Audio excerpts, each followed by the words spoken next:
En lo que nos vamos a detener hoy es en la causa de Gas Sayago, que han empezado las citaciones y las indagatorias por supuesto, a los testigos y a los indagados. Lo hizo Marta Jara en las últimas horas.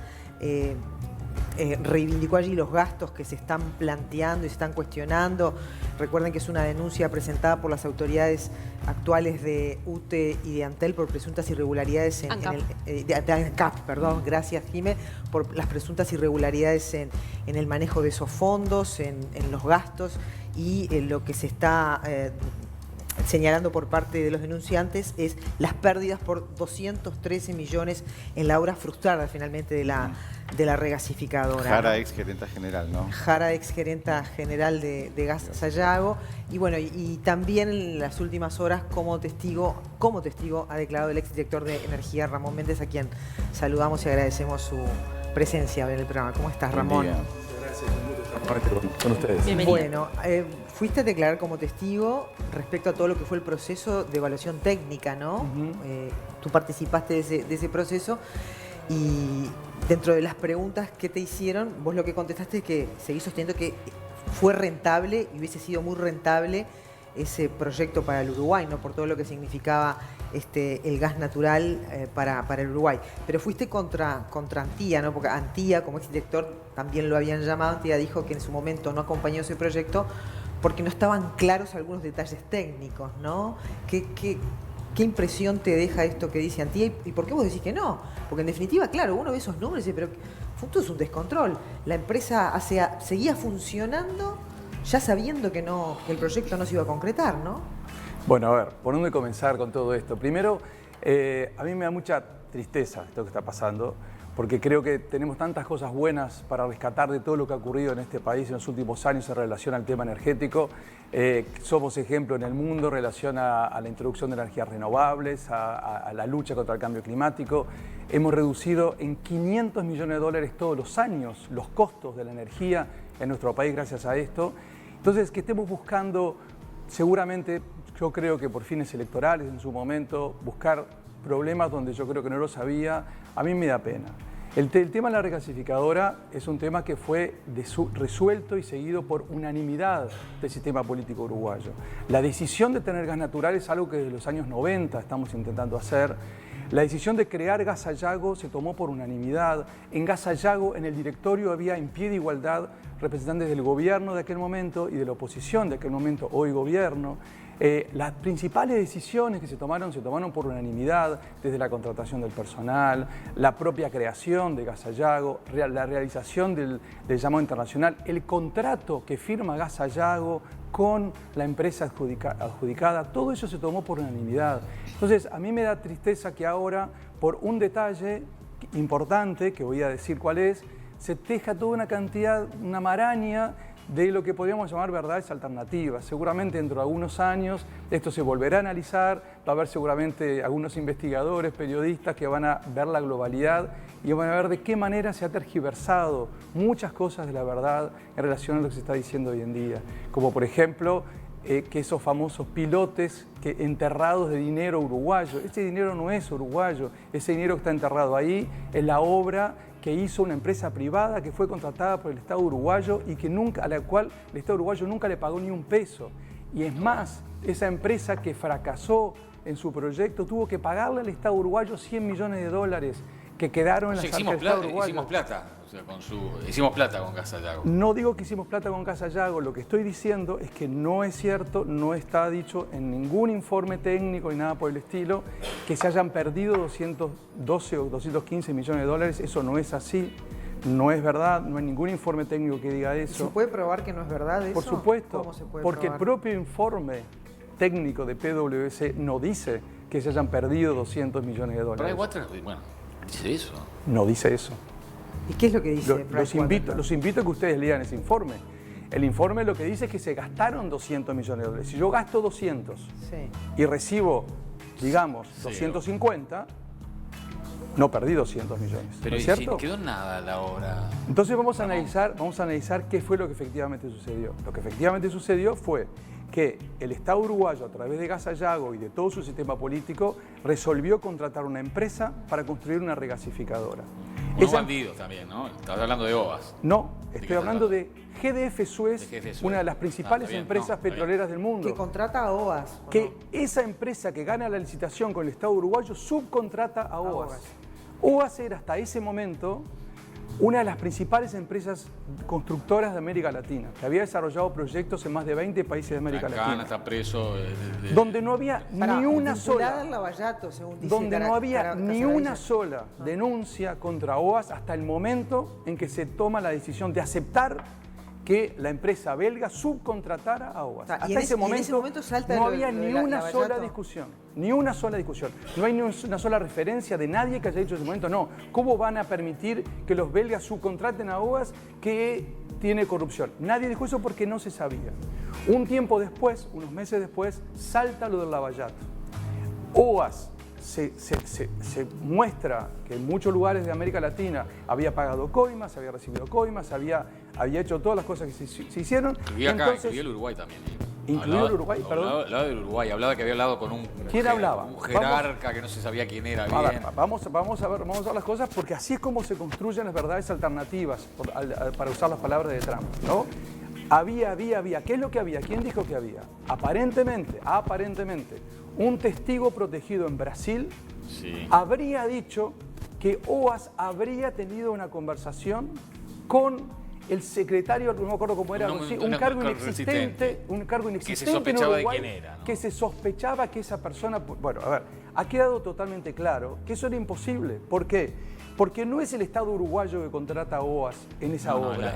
es la empresa belga que Claro. subcontrata a OAS para hacer la obra. Ahora, pero en definitiva eso es lo que erosiona la concreción del proyecto. Por supuesto, ¿qué es lo que sucede? Que apareció un Cuando vínculo entre OAS y el Lavallato. Cuando OAS se funde por esa situación, cuando OAS cae en desgracia en el mundo por la actitud incorrecta de sus dueños, de sus directores, de sus directivos, ¿tá?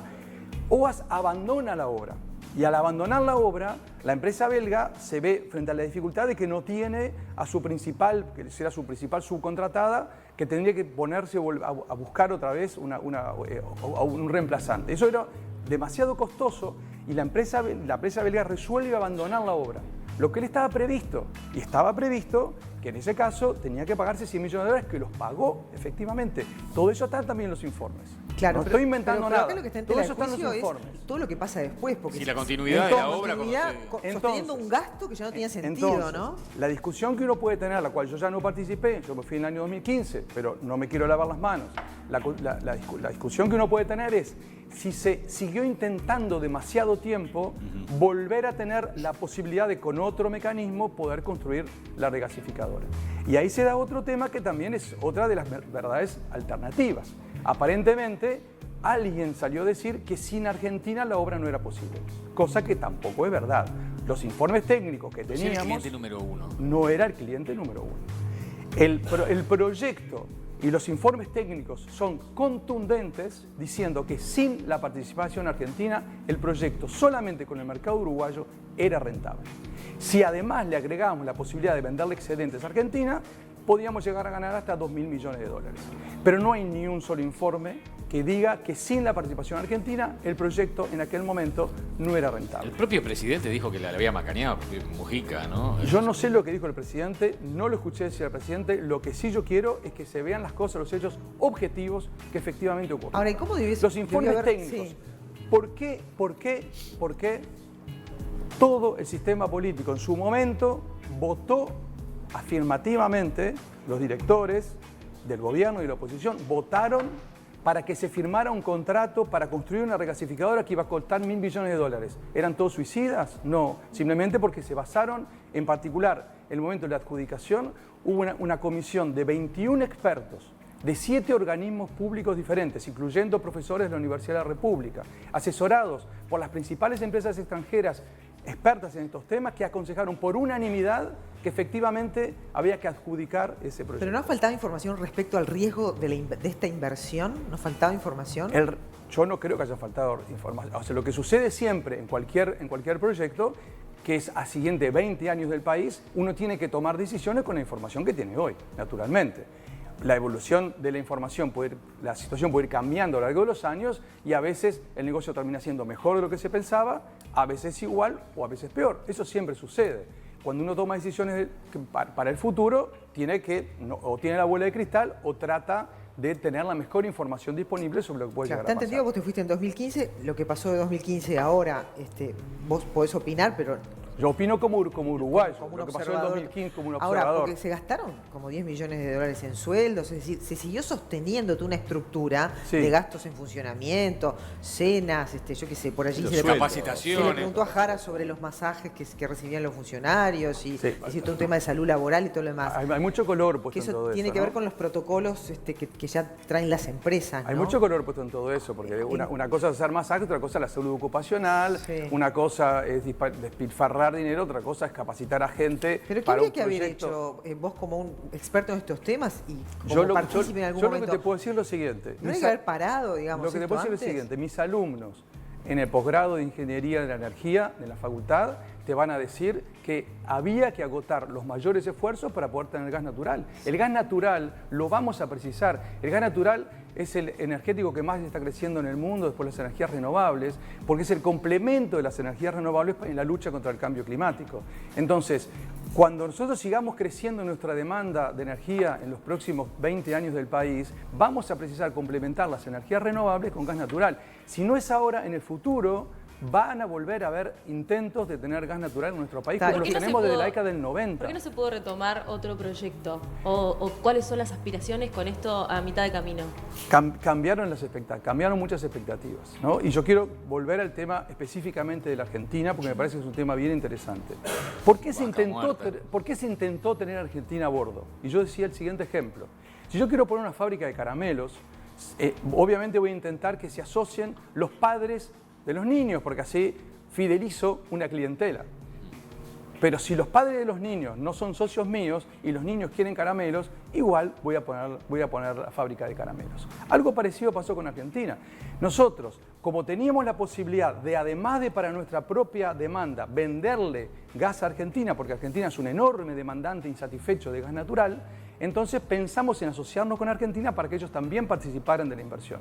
El hecho de que no participaran de la inversión no inviabilizaba nada. Primero porque, aunque no participaran, nosotros igual podíamos venderle gas natural a Argentina, aunque ellos no fueran dueños de la planta. Pero Pero ¿teníamos además, asegurado? vuelvo a ¿Tenemos decir... Argentina como cliente lo tenemos asegurado? No, porque vuelvo a decir lo mismo. En los informes técnicos siguen colgados en las páginas web. Eso se dice, se explicó en las comisiones investigadoras, se volvió a explicar en la justicia. Los informes técnicos de la época mostraban que si uno hacía la cuenta global del país, aunque no le vendiéramos nunca ni un solo metro cúbico de gas a Argentina, con la demanda uruguaya, la planta regasificadora era sustentable. Hay versiones encontradas a lo que decís, No hay Ramón. ninguna. Lo que sí hay son decires encontrados. A mí me gustaría, como periodista, que investigaras, que me dijeras cuál es un informe que diga lo contrario de lo que yo estoy diciendo. Un informe técnico. Ahora, Yo creo que esto decantará con el tiempo. Sí. Hoy en día pasa lo que les pasa a ustedes, soy consciente que le pasa a mucha gente, de que se terminó de construir una verdad alternativa y cuando uno dice otra versión diferente, No, nadie ahora lo lo que cree. queda, Nadie lo cree. pero Nadie lo cree. Ramón, Nadie lo queda cree. una inversión enorme, Sí. un producto, un servicio que no Que llegó. no se llegó a término. Y O sea, entonces, si hay algo y que lo pagamos claro- todos nosotros, porque el A Estado ver, no tiene no, inteligencia. Bueno, vamos a volver a decir nuevamente eso. Vamos a decir nuevamente. No lo pagamos nosotros. ¿Qué fue lo que pasó? Una empresa privada iba a hacer una inversión a costo propio y el Estado uruguayo le iba a repagar esa inversión una vez que terminara, pagándole durante 15 años por el servicio de regasificación. De esa manera le devolvía a la empresa privada la inversión que había hecho. La empresa privada no terminó su obra, dejó enterrados pilotes, esos pilotes que están enterrados ahí en la bahía no los pagó, los uruguayos los pagó los accionistas de la empresa belga y perdieron esa plata que quedó enterrada ahí y encima tuvo que pagarle 100 millones de dólares al Estado uruguayo. Eso fue lo que sucedió.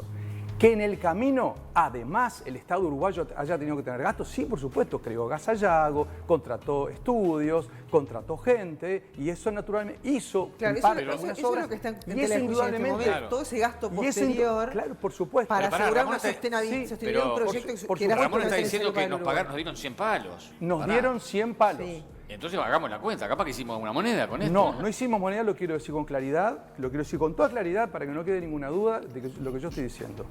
Hubo gastos para poder hacer todo esto posible, esos gastos fueron superiores a los ingresos obtenidos. Lo quiero decir con toda claridad. pero no fueron 200 millones de dólares de pérdida. No fueron 200 millones de dólares. Y en la de pérdida. ecuación, si los hubiese 200 millones de dólares fueron los gastos para hacer todo esto posible. Claro, y volviendo a lo mismo. Hubo gasto, que este gasto con la visión actual, que ese gasto y todo el proyecto no salió como se pensaba, es obvio. Claro, eso no se precisa decir. volviendo a lo mismo que tú pero decías. tenemos que ver la globalidad. Yo vuelvo a decir, precisamos y seguimos precisando gas natural para complementar nuestras fuentes Claro, pero renovables. más allá de esa necesidad de gas natural, más allá del color o no color que tú hacías referencia a los comentarios que hay sobre salud ocupacional, etcétera, etcétera, etcétera, ¿por qué se siguió pagando a funcionarios y por qué se siguió sosteniendo algo que no tenía en principio Yo te una vuelvo a decir, solución? no soy la persona, yo me fui de la Dirección de Energía el 28 de febrero del 2015. Lo que sucedió cuando yo me fui, la regasificadora todavía estaba... ¿Pero estás de acuerdo que no sería lo correcto, por más que tú no estabas? Yo no estaba, pero yo vuelvo a decir, me parece perfecto que se hayan intentado agotar todos los esfuerzos posibles para buscar seguir adelante con el Pero proyecto. fueron años. Ahí ya no lo puedo juzgar. Y esas pérdidas, Ahí ya no lo si puedo hubiesen juzgar. amortizado, ponele que se salvaba el proyecto, ¿está? Sí. ¿Se salvaban entonces estas pérdidas? Pero a ver, yo te lo vuelvo a decir, todos los años, desde que se culminó la transformación energética, todos los años nos ahorramos 500 millones de dólares. O sea, se gana mucho más de lo que se pierde. Digo esto para poner los digamos. números en perspectiva. Sí. Cuando uno habla de millones de dólares, ¿de qué estamos hablando? ¿Cómo lo comparo esto con mi sueldo? ¿Cómo lo comparo esto con lo que yo compro todos los días? Y se escapa de la realidad. Pero de ello estamos hablando cuando estamos hablando de este tipo de inversiones y de los costos de energía en el país. Ahí va. Entonces, si yo gano 500 millones de dólares todos los días, no quiero minimizar un proyecto que salió mal y que puede haber dado pérdidas, pero hay que verlo en la globalidad. Sí. En la globalidad de que se hicieron decenas de proyectos que si no hubieran salido muy bien, no podríamos tener hoy una reducción de costos de 500 Bien, millones de de todas dólares maneras todos está los muy bien años. que este tema está en la justicia porque hay dudas, A mí me dudas parece muy razonables fantástico que esté en la justicia. Y bueno, y para eso funciona la justicia. Lo que me gusta antes de despedirte, Ramón, sí, es pero que pará, sí. vamos a ver que falla la justicia. Sí. Y si la justicia efectivamente encuentra cosas, como algunos siguen estando convencidos que van a aparecer, que aparezcan. Bueno, porque Perfecto. abusos puede haber habido, por supuesto que sí, Que ¿no? aparezcan. Lo que tenga que aparecer, que aparezca, que se investigue, me parece bárbaro. Ahora, después, si la justicia llega a fallar diciendo que no había absolutamente nada raro, van a tener que salir a explicar lo que le llenaron la cabeza a todo el mundo de que estaba todo mal y que era todo un Ahí desastre. va, ¿no? cortito, ¿por qué el Uruguay necesita el gas natural para los próximos años? Porque estamos en un mundo, como lo explicaban recién con la COP de cambio climático, donde necesariamente tenemos que reducir las emisiones de gases de efecto invernadero, donde van a aparecer barreras paralancerarias que van a mirar a cada país cuando quiere exportar un producto, cuál fue la huella de carbono, es decir, cuánto emitió de gases de efecto invernadero para lograrlo, y donde el gas natural en ese contexto es el complemento perfecto de las energías renovables en nuestro país. Entonces, el gas natural es dúctil, tiene una cantidad de uso para generar calor, para generar electricidad en el hogar, a nivel industrial, y por lo tanto lo precisamos. Y lo que sobra se vende a Argentina, se puede vender a Brasil El tema también. es que lo que se había intentado históricamente de los 90, donde también quiero decir, porque es muy importante, yo no quiero Porque lo tirarle que palos produce a nadie. Uruguay va a sobrar. Esta producción En la década del sobraba, 90, ¿no? en la década del 90 se apostó a traer gas natural de Argentina. Otro fracaso. Se invirtieron 200, ahí sí, se Los invirtieron caños, 200 siguen millones de estando los dólares caños por la ruta 1. caños que siguen estando absolutamente vacíos, ¿tá? O se usaron nunca. Entonces, yo no quiero tirar porquerías arriba de la mesa porque creo que no nos hace bien como uruguayos. Lo que nos hace bien es tratar de ver todo lo que hacemos bien. Si hay algo mal, lo corregimos. Pero construir una verdad alternativa por un fin electoral me parece que es muy Ramón, malo. entonces, Nos conclusión. hace mucho daño. En comparación con todo lo que nos hemos ahorrado con los desarrollos energéticos que ha habido, los 200 palos de la guita que sea, es insignificante frente a todo lo que ha sido las mejoras. Son tus ¿Es así? palabras, son tus palabras. ¿Es así? Son tus palabras. Yo no diría que 200 palos bajo ningún concepto son insignificantes No, para nada. yo no digo, pero si comparado con lo- $1.000 de más, son $1.000 de bien, más. está bien. ¿De acuerdo? Pero vuelvo a decir, no son 200 millones de dólares, son muchísimo, pero muchísimo menos de la décima parte de eso. Y en todo caso, bueno, sí, a veces hay negocios, cuando haces 50 negocios, hay alguno que te puede salir no exactamente como vos pensabas. Gracias por haber venido, Ramón, en serio. Muy Muchas gentil como gracias. siempre Gracias a tu ustedes. disposición de estar acá. Hasta luego.